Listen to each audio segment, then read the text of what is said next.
है ना। आज हम लोग जानते हैं कि अलग अलग प्रकार के जीवों में लैंगिक जनन किस प्रकार से होता है ना। लैंगिक जनन क्या होता है? तो लैंगिक जनन अलैंगिक जनन से डिफरेंट है, ठीक है। अलैंगिक जनन से ये क्या होता है? अलग होता है।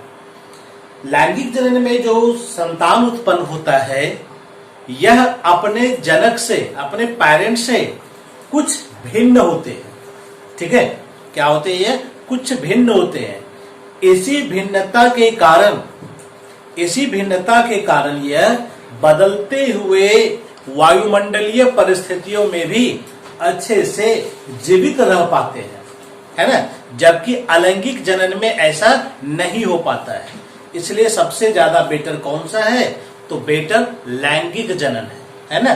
क्योंकि लैंगिक जनन में क्या होता है? हमेशा दो जनक भाग लेता है, दोनों का जेनेटिक कंस्टिट्यूएंट डिफरेंट होता है ना। दोनों में डीएनए में कुछ भिन्नताएं होती है, तो दोनों का गैमिट में भी भिन्नता आएगी। अब जब दोनों गैमिट मिलकर के जायगोट बनाएगा तो उसमें भी क्या होगा कि अपने जनक से कुछ डिफरेंट गुण आ सकता है ना। और चूंकि इसमें गैमिट जब बनता है तो उस डिवीजन के दौरान क्या होता है? अणुसूत्री विभाजन होता है। उस अणुसूत्री विभाजन के क्रम में क्रॉसिंग ओवर होता है। क्रॉसिंग ओवर में जीन का आदान प्रदान होता है, जिसके कारण गैमिट्स में क्या होता है? कुछ डिफरेंट गुण आ सकते हैं। तो यह सब जेनेटिक्स चैप्टर में आएगा, डिटेल से अच्छे से समझ पाएंगे। फिलहाल जो हमारा टॉपिक है वह लैंगिक जनन से रिलेटेड है कि लैंगिक जनन किस प्रकार से हर एक जीवों में होता है ना। तो लैंगिक जनन में जो सबसे मुख्य घटनाएं होती है वो यह है निषेचन की प्रक्रिया, है ना। तो निषेचन की प्रक्रिया लैंगिक जनन की प्रमुख घटना है। क्लियर है? तो इसका मतलब है कि निषेचन की घटना के पहले भी कोई घटना होती है और निषेचन के बाद भी कोई घटनाएं होती है, ठीक है। तो पूरा जो प्रक्रिया है, जितनी घटनाएं लैंगिक जनन में होती है, इन सारी घटनाओं को हम लोग कैटेगराइज करके अध्ययन कर सकते हैं। तो 3 भागों में हम इसको बांट सकते हैं लैंगिक जनन की संपूर्ण प्रक्रिया को, है ना। एक तो होता है निषेचन पूर्व अवस्था, है ना। क्या होता है? एक होता है निषेचन पूर्व अवस्था, यानी कि निषेचन के पहले की सारी प्रक्रिया है ना। दूसरा होता है निषेचन, यानी कि संयुग्मन एवं निषेचन।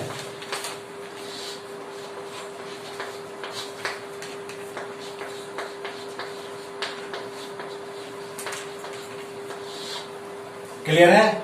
और तीसरा होता है निषेचन पश्च अवस्था, यानी कि निषेचन के बाद की अवस्था, है ना। तो कोई भी जीव जब जन्म लेता है तो वह तुरंत प्रजनन नहीं करता है। वह पहले क्या करता है? गैमिट्स को बनाएगा, फिर गैमिट्स का मिलन होगा, जिसके कारण निषेचन की प्रक्रिया होगी। निषेचन के बाद क्या होता है? उस संरचना में विशेष रूप से बदलाव होगा और फिर से संपूर्ण जीव तैयार हो जाएगा, है ना। इसी को हम लोग कहते हैं लैंगिक जनन। ओके, यहाँ तक। तो पहले आते हैं हम लोग निषेचन पूर्व अवस्था में कि क्या क्या होता है निषेचन पूर्व अवस्था में। तो निषेचन पूर्व अवस्था की बात करें तो यह 2 स्टेप में पूरा हो सकता है। हम इसको 2 भागों में बांट सकते हैं। एक होता है गैमिटोजेनेसिस। कौन सा होता है एक प्रक्रिया? गैमिटोजेनेसिस, यानी कि गैमिट बनने की प्रक्रिया। दूसरा होता है गैमिट ट्रांसफर, है ना। अब अगर हिंदी देखेंगे शुद्ध रूप से तो यह हो जाएगा, क्योंकि गैमिट का हिंदी क्या होता है? गैमिट का हिंदी युग्मक होता है। जेनेसिस का मतलब उत्पादन, यानी कि युग्मक जनन। या कह सकते हैं युग्मक का उत्पादन। ठीक है, गैमिट ट्रांसफर यानी कि युग्मक का स्थानांतरण, यह दो प्रक्रियाएं यहां पर होती है। क्लियर है? तो निषेचन पूर्व अवस्था में दो घटनाएं होंगी, एक होगा गैमिट बनने की प्रक्रिया, दूसरा होगा गैमिट के एक दूसरे के पास पहुंचने की प्रक्रिया। तो पहले जानते हैं गैमिटोजेनेसिस के बारे में। क्या होता है गैमिटोजेनेसिस? तो गैमिटोजेनेसिस का मतलब क्या हो गया? गैमिट्स बनने की प्रक्रिया को हम लोग क्या कहेंगे? गैमिटोजेनेसिस, है ना। गैमिट्स बनने की प्रक्रिया को, गैमिट्स बनने की प्रक्रिया को हम लोग क्या कहेंगे? गैमिटोजेनेसिस कहते हैं। क्लियर है यहां तक? No problem. अब है कि लैंगिक जनन में दो जनक भाग लेता है, एक नर और एक मादा, है ना, यानी एक मेल और एक फीमेल। क्लियर है? तो इसका मतलब क्या है? दो प्रकार के गैमिट्स भी होंगे। ठीक है, गैमिट्स कितने प्रकार के होंगे? दो प्रकार के यहां पर गैमिट्स होते हैं, है ना। एक होगा नर युग्मक यानी कि मेल गैमिट, और दूसरा होगा मादा युग्मक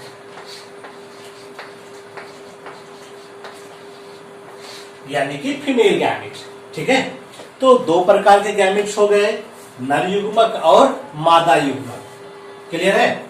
कहीं कहीं पर क्या होता है, कई जीव ऐसे मिलेंगे जिसमें कि दोनों प्रकार के गैमिट बिल्कुल समान होते हैं, है ना, यानी कि नर युग्मक और मादा युग्मक दोनों क्या होता है? बिल्कुल एक समान होते हैं, है ना। बाहर से भी अंदर से भी सब एक जैसा होता है। शेप एंड साइज यानी कि आकार और आकृति जब बिल्कुल एक जैसी होती है तो ऐसे गैमिट को हम लोग कह सकते हैं होमोगैमिट, है ना, यानी कि सम युग्मक। क्लियर है? यहां पर क्या होता है? दोनों गैमिट बिल्कुल एक जैसा होगा, मेल गैमिट और फीमेल गैमिट बिल्कुल एक जैसा ही दिखेगा। जैसे कि एग्जाम्पल में अगर हम आते हैं तो क्लेमाइडोमोनास एक कोशिकीय शैवाल है यह, है ना। इसमें क्या होता है? दोनों गैमिट बिल्कुल एक जैसा होता है, ये भी मेल गैमिट है और यही ऐसा ही फीमेल गैमिट भी होता है। तो दोनों गैमिट बिल्कुल एक जैसा दिख रहा है, इसलिए ऐसे गैमिट को हम लोग कहेंगे होमोगैमिट। क्लियर है यहां तक? तो यहां पर क्या हो सकता है? दोनों गैमिट बिल्कुल एक जैसा होता है, लेकिन किसी किसी में क्या होता है? यह दोनों गैमिट बिल्कुल डिफरेंट होता है, बिल्कुल अलग अलग दिखता है, और अधिकांश जीवों में ऐसा ही होता है। ठीक है, अगर दोनों बिल्कुल अलग अलग दिखता हो, आकार और आकृति दोनों में, तो इसको हम लोग कहते हैं ऊगैमिट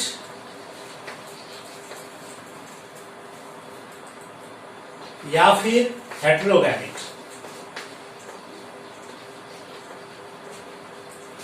ठीक है, यानी कि विषम युग्मक।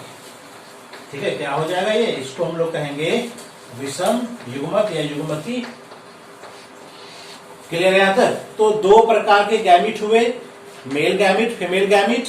अगर दोनों गैमिट एक जैसा हो तो आइसोगैमिट कहेंगे, और अलग अलग हो तो इसको हम लोग कहेंगे ऊगैमस या फिर हेटेरोगैमिट। क्लियर है?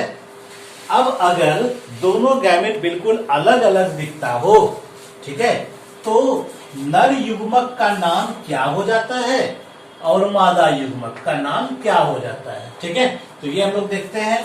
नर युग्मक में अधिकांश में जो नाम आता है वो आता है जीवों में प्राय स्पर्म, है ना, या फिर कई जगह इसका नाम होता है एंथेरोजोआइड। ठीक है, कहीं कहीं माइक्रोस्पोर भी कह दिया जाता है। तो ये इसका नाम हो सकता है, या स्पर्म या स्पर्मेटोजोआ भी कहा जाता है, एक ही चीज है। तो ये इसका मेल गैमिट का नाम हो सकता है ना। और मादा युग्मक का नाम क्या हो सकता है, तो यह एग हो सकता है या फिर ओवम हो सकता है, ठीक है। तो यह हुआ मेल गैमिट और फीमेल गैमिट का नाम। ओके यहां तक। तो दोनों बिल्कुल डिफरेंट डिफरेंट दिखेगा, क्लियर है। स्पर्म अब है तो यह हो सकता है, ये कुछ इस तरह से होता है स्पर्म। एंथ्रोजॉइड है तो एंथ्रोजॉइड कैसा दिखता है, ये इस तरह से, इसमें फ्लैजेला होगा, ठीक है। माइक्रोस्पोर है तो यह फ्लैजेला वाला भी हो सकता है, बिना फ्लैजेला वाला भी हो सकता है, ठीक है। तो मेनली जो है ये दोनों ज्यादातर यूज होता है। और एग और ओवम जो है ये मात्र एक ओवल स्ट्रक्चर के रूप में यह पाया जाता है। ओके यहां तक। तो ये हुआ नर युग्मक और मादा युग्मक। ओके यहां तक। तो दोनों इसमें क्या है, बिल्कुल डिफरेंट है। नर युग्मक और मादा युग्मक दोनों क्या है, बिल्कुल अलग दिखता है। यहां तक क्लियर है। अब बात आती है कि ये बनता कहां है, नर युग्मक मादा युग्मक। तो दोनों के लिए जीवों में जनन अंग होता है जहां की यह बनता है।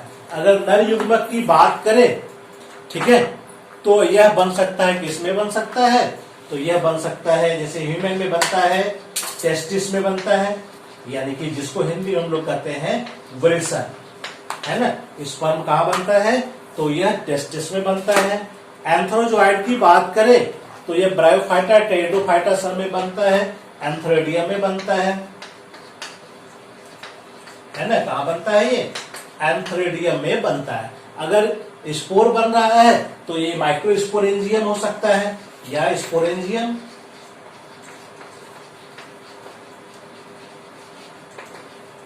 क्लियर है।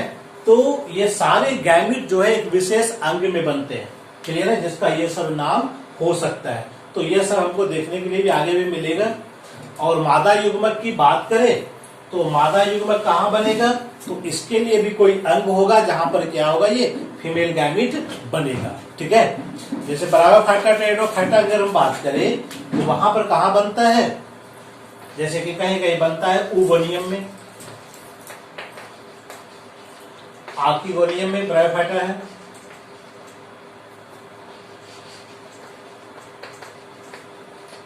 ठीक है। ओवरी में, ओव्यूल में, है ना। तो यह सब जगह मादा युग्मक तैयार होता है। तो ये हम लोग जान गए कि गैमेट्स दो प्रकार के होते हैं, मेल गैमिट और फीमेल गैमिट, दोनों अपने अपने जनन अंग में बनते हैं। ओके यहां तक। अब चर्चा करते हैं कि ये जो गैमिट बनता है, ठीक है, जितने भी गैमिट होते हैं सारे के सारे गैमिट क्या होते हैं, जितने भी गैमिट बनते हैं सारे गैमिट हैप्लॉइड होते हैं, है ना।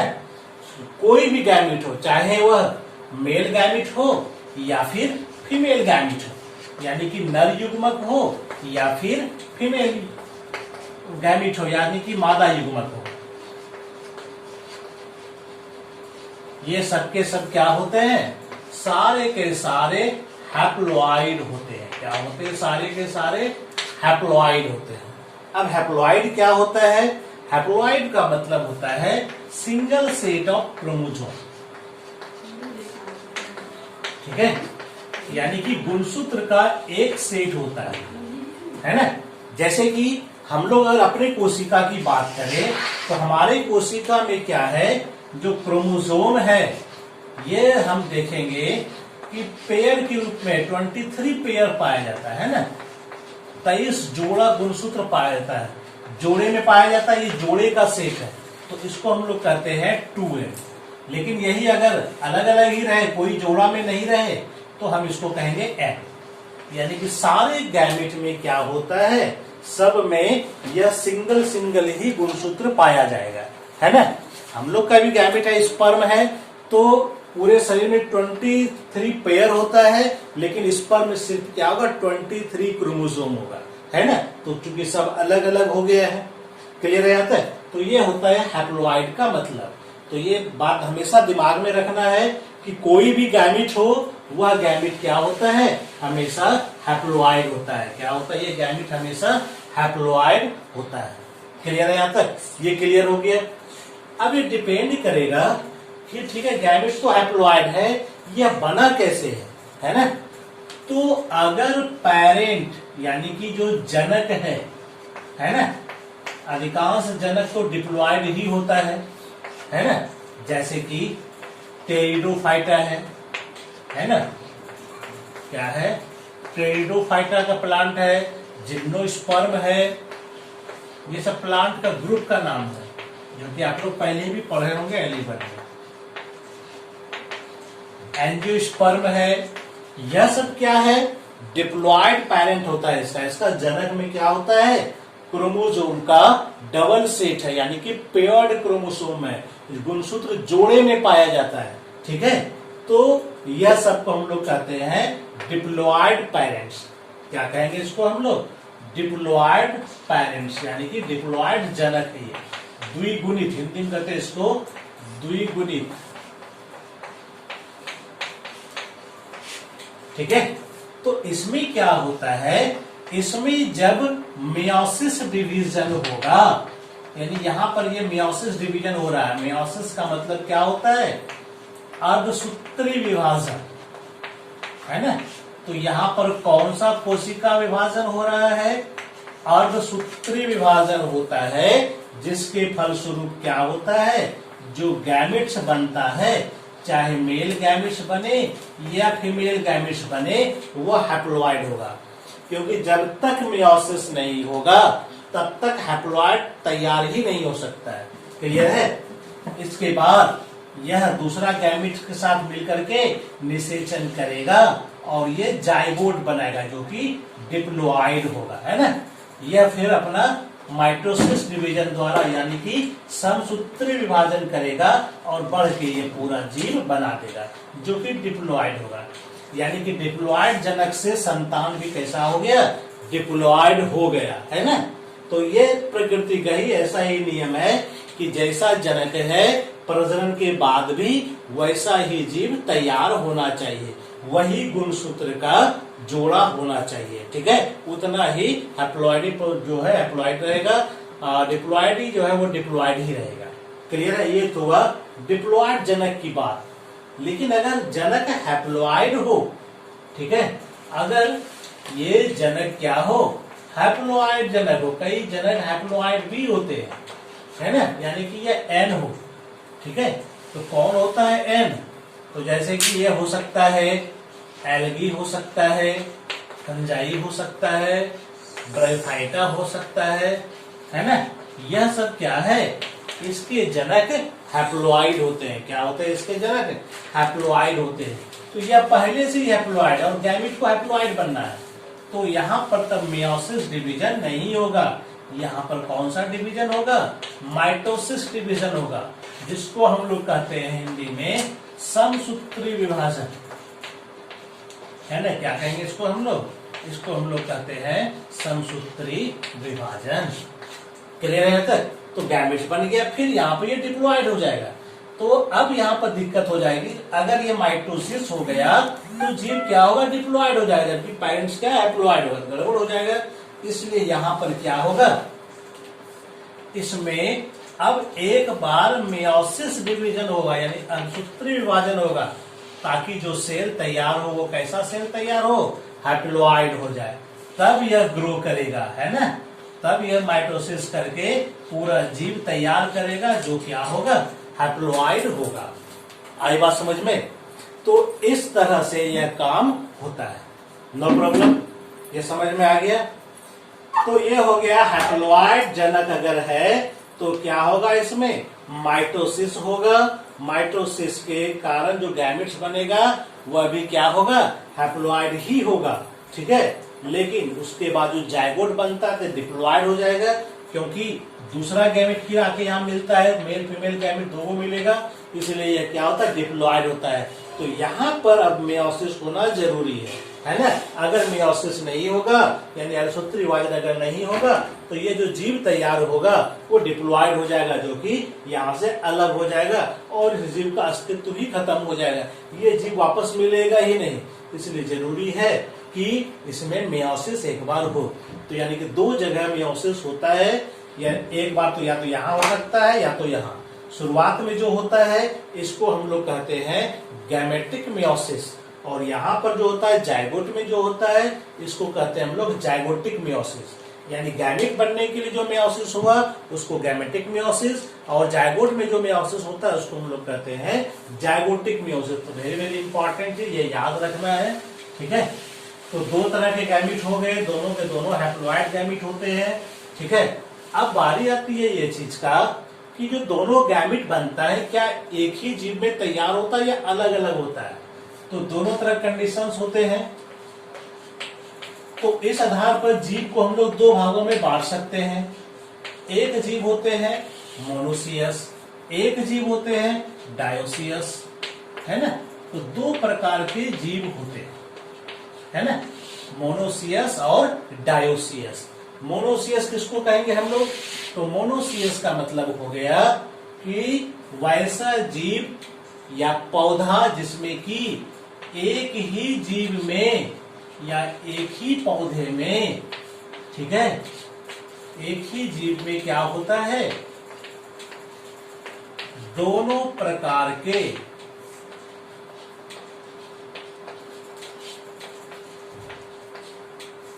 गैमेट्स बनते हैं, है ना। यानी कि अगर नर और मादा दोनों गैमेट्स एक ही पौधे पर बनता हो, एक ही जीव में बनता हो, ठीक है, तो ऐसे पौधे या जीव को हम लोग क्या कहेंगे? मोनोसियस कहेंगे। और अगर अलग अलग होता हो, ठीक है, यानी कि एक पौधे पर या एक जीव पर नर हो दूसरे पर मादा हो, यानी कि अगर दोनों गैमीट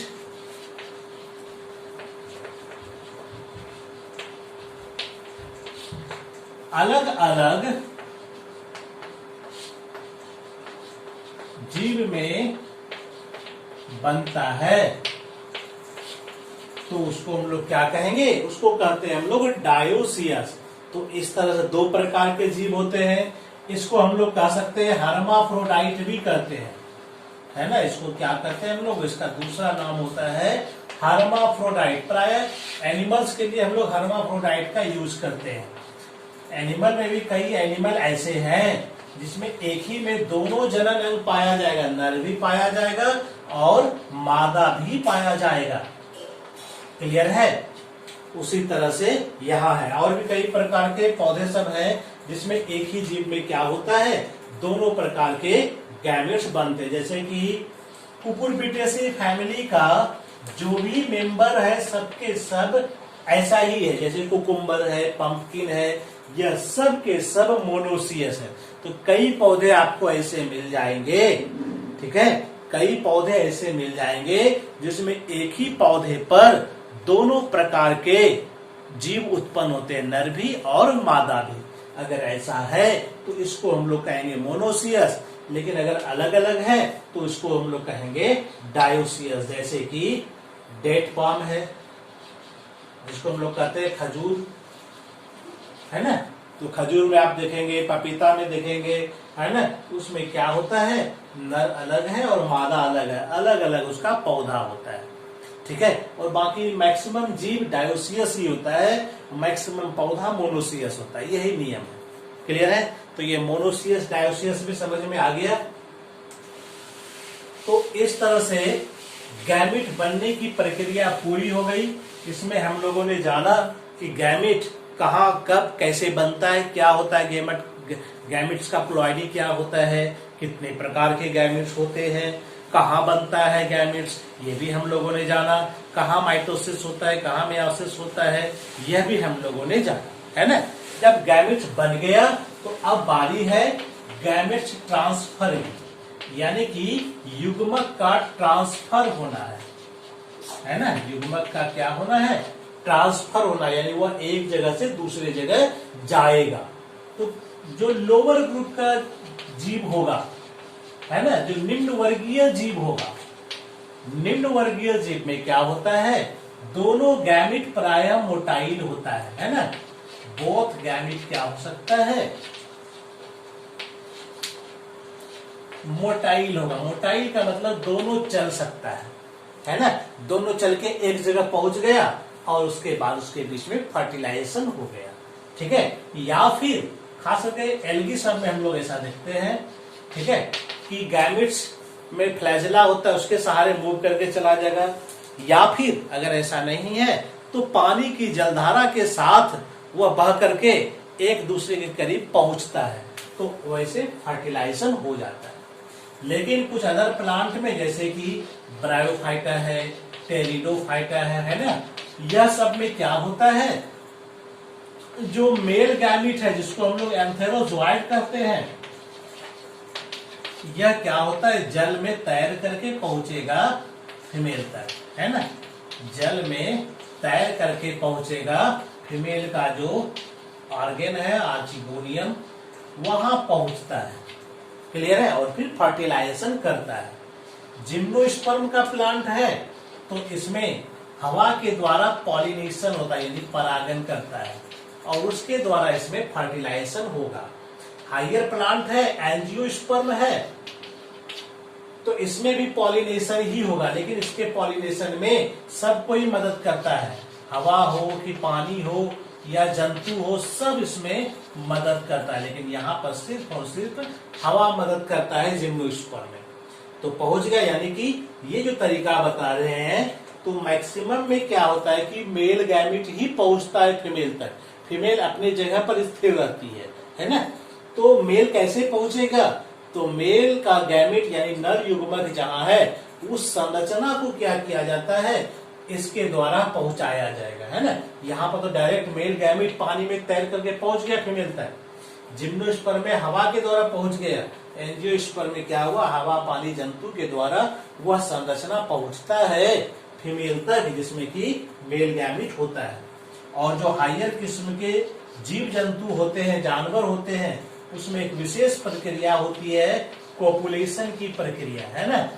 कोपुलेशन प्रक्रिया के द्वारा क्या होगा, मेल गैमिट फीमेल के बॉडी के अंदर चला जाता है, या कुछ विशेष परिस्थितियों में जिसमें बाहरी निषेचन होता है, उसमें क्या होता है, नर और मादा दोनों अपने अपने गैमिट को पानी में रिलीज कर देता है और वह एक दूसरे से वहीं पर मिल जाता है, क्लियर है। तो ये हुआ गैमिट ट्रांसफर, क्लियर है यहाँ तक। तो अब यहाँ तक रखते हैं, आगे क्लास फिर कल देखते हैं, ठीक है।